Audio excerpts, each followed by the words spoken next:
Candlewick on Brilliance Audio presents House of Dreams, The Life of L.M. Montgomery by Liz Rosenberg, performed by Susan Hanfield.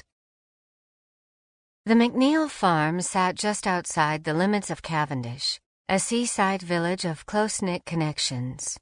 The whole settlement was about 3 miles long and 1 mile wide. Cavendish lay on the rural north shore of Prince Edward Island, 11 miles from a railway station and 24 miles from Charlottetown. Maud considered Cavendish the most beautiful place on earth. In one rare case of understatement, she called it a good place in which to spend a childhood. I can think of none better. In an early diary entry, Maud noted, "Away down beyond the brown fields lay the sea, blue and sparkling, dotted by crests of foam. The walk in the fresh, moist spring air was lovely, and when I got down to the shore and climbed out on a big rock, I just held my breath with delight.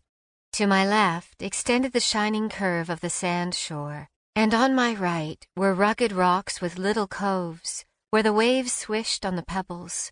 I could have lingered there for hours and watched the sea with the gulls soaring over it." One can hear in the voice of the teenage Maud the stirrings of the brilliant descriptive writer that she would become.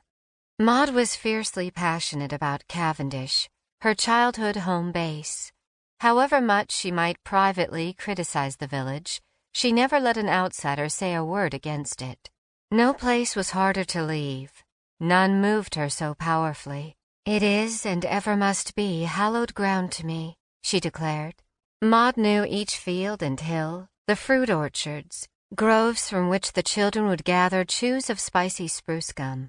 "I was very near to a kingdom of ideal beauty," she claimed.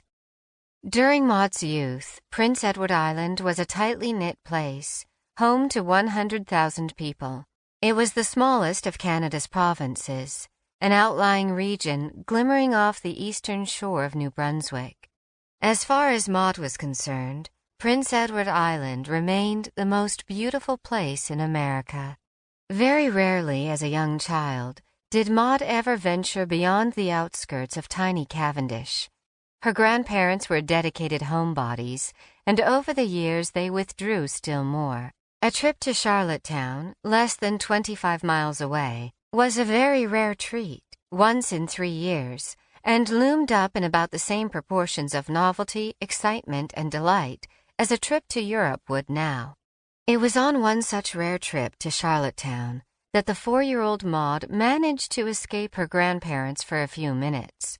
While grandmother and grandfather McNeil engaged in conversation, Maud seized the chance to explore the street alone.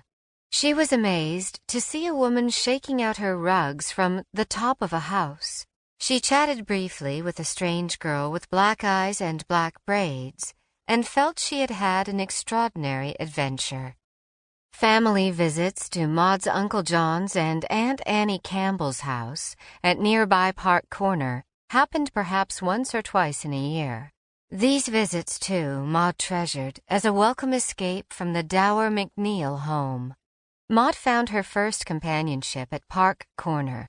Here lived a trio of merry cousins, including her younger cousin Fred Campbell, who later became Maud's closest friend.